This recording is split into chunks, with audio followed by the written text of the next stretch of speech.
सभी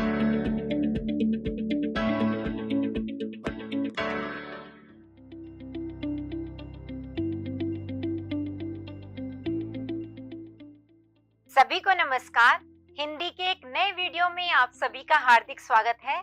आज हम बात करेंगे जिस पाठ की, वह है मानवीय करुणा की दिव्य चमक। और जब आप ये पूरी तरह से तैयार कर लेंगे तो आपकी भी होगी सब पर एक अलग ही धमक।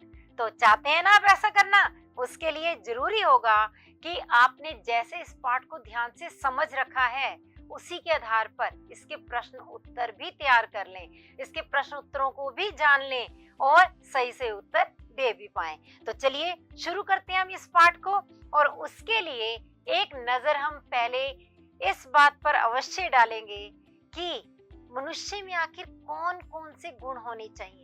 आपके हिसाब से ऐसे कौन से गुण हैं जो एक मनुष्य को वास्तव में इंसान बनाते हैं?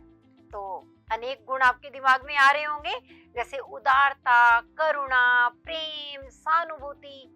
बस सही जा रहे हैं आप, एकदम सही सोच रहे हैं।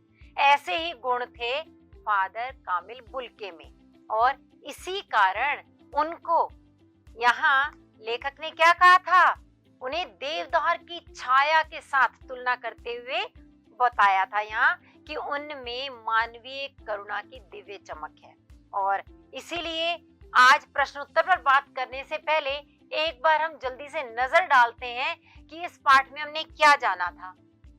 इस पाठ के लेखक हैं सर्वेश्वर दयाल सक्सेना। उन्होंने फादर कामिल बुल्के के व्यक्तित्व और जीवन का बहुत ही खूबसूरती से इस पाठ के अंदर वर्णन किया था।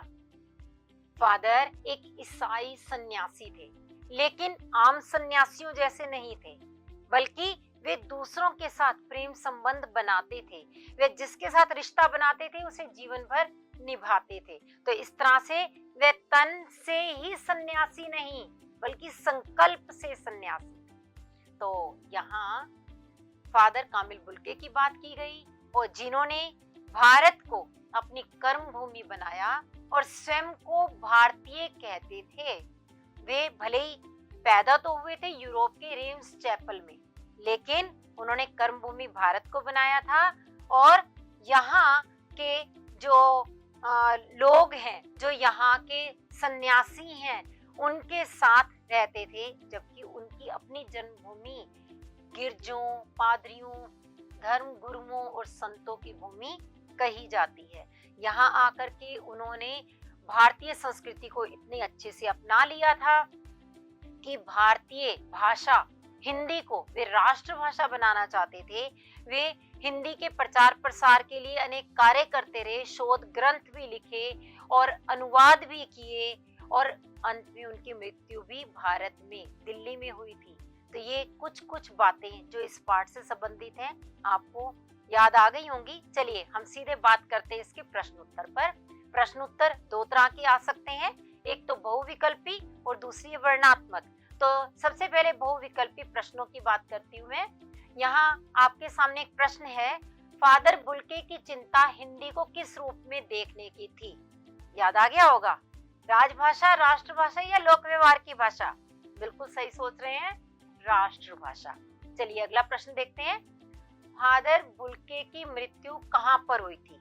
दिल्ली, रेम्स चैपल या दार्जिलिंग? तो उत्तर होगा दिल्ली।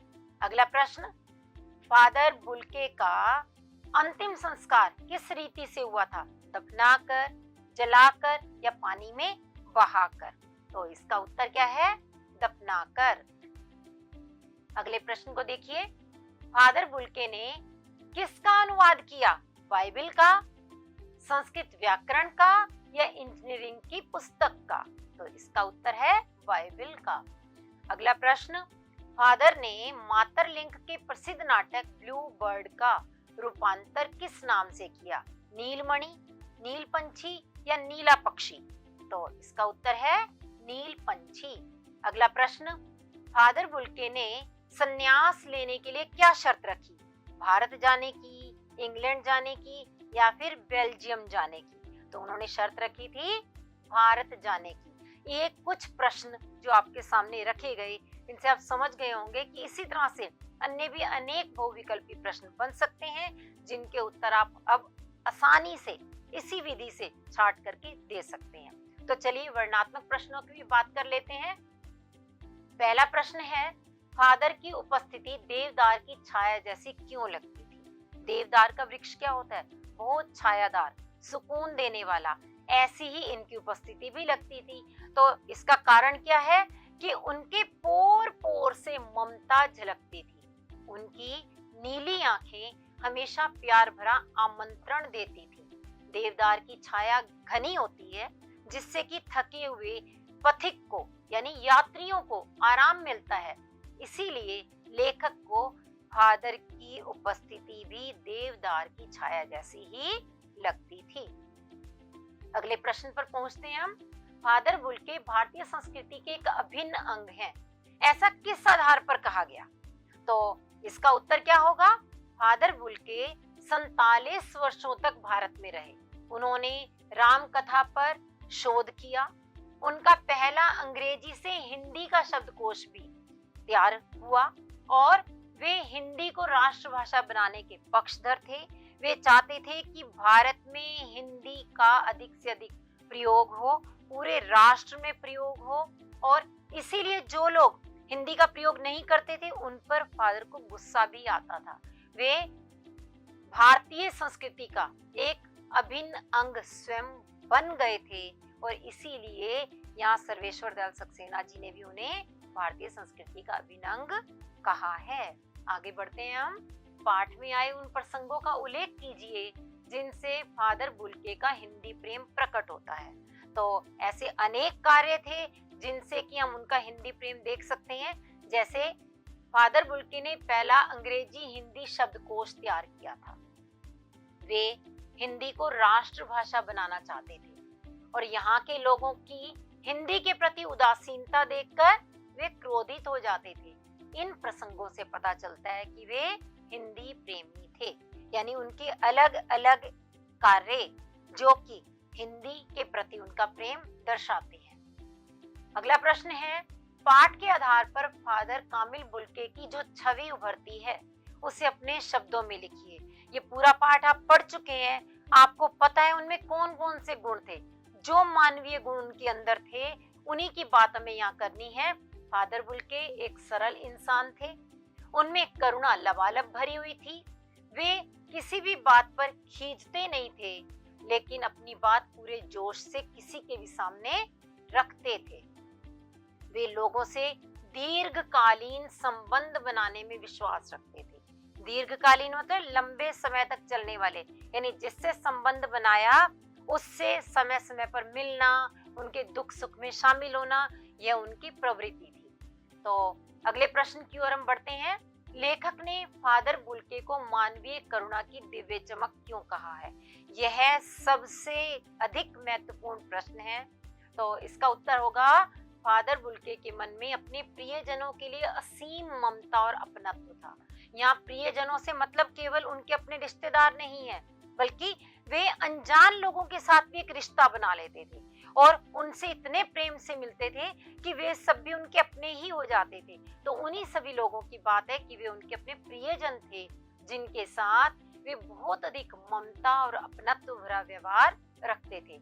इसीलिए लेखक ने फादर बुल्के को मानवीय करुणा की दिव्य चमक कहा है। आगे देखिए, फादर बुल्के ने सन्यासी की परंपरागत छवि से अलग एक नई छवि प्रस्तुत की है। कैसे? मतलब एक सन्यासी होते हुए भी आम सन्यासियों जैसे नहीं है। ऐसा कैसे? उसका कारण क्या है कि फादर बुल्के एक बार किसी से संबंध बना लेते थे तो उसे अंत तक निभाते थे। वे अपने दोस्तों से जब भी मौका मिलता जरूर मिलते। दिल्ली आने पर वे लेखक से 2 मिनट के लिए ही सही, लेकिन मिलते जरूर थे, क्योंकि उनके साथ भी उनका अपनत्व भरा, प्रेम भरा वे संबंध बन चुका था। कोई भी सन्यासी इस तरह से रिश्तों के बंधन में नहीं पड़ता है। इसीलिए यह कहा गया है कि फादर बुल्के ने सन्यासी की परंपरागत छवि से अलग एक नई छवि प्रस्तुत की है। मतलब वे केवल दिखावे के लिए सन्यासी नहीं, बल्कि संकल्प से सन्यासी हैं। और इसीलिए उनकी एक अलग ही छवि यहाँ पर व्यक्त हुई है।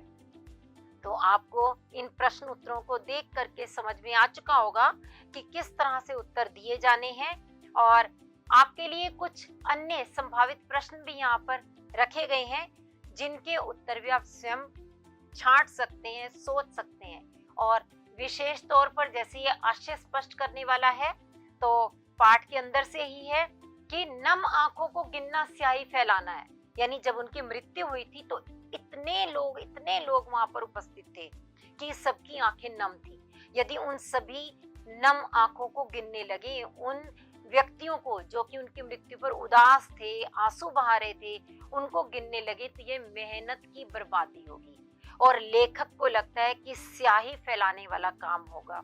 इसीलिए लेखक ने कहा कि नम आंखों को गिनना स्याही फैलाना है, यानी उनके विषय में बता पाना सरल नहीं है, उनके विषय में लिखना सरल नहीं है। फादर को याद करना एक उदास शांत संगीत सुनने जैसा है। इसका उत्तर भी आप सोच सकते हैं, क्योंकि फादर को जब याद किया जाता था तो असीम शांति का अनुभव होता था। ऐसा लगता था जैसे कोई शांत संगीत बज रहा हो, क्योंकि उनके गुण ऐसे थे कि उससे मन में शांति का प्रवाह होता था। तो इस प्रकार ये प्रश्नों के उत्तर आप स्वयं बना सकते हैं, लिख सकते हैं और इस पाठ को पूरी तरह से तैयार आप कर सकते हैं। हम फिर मिलेंगे अगले वीडियो में। धन्यवाद।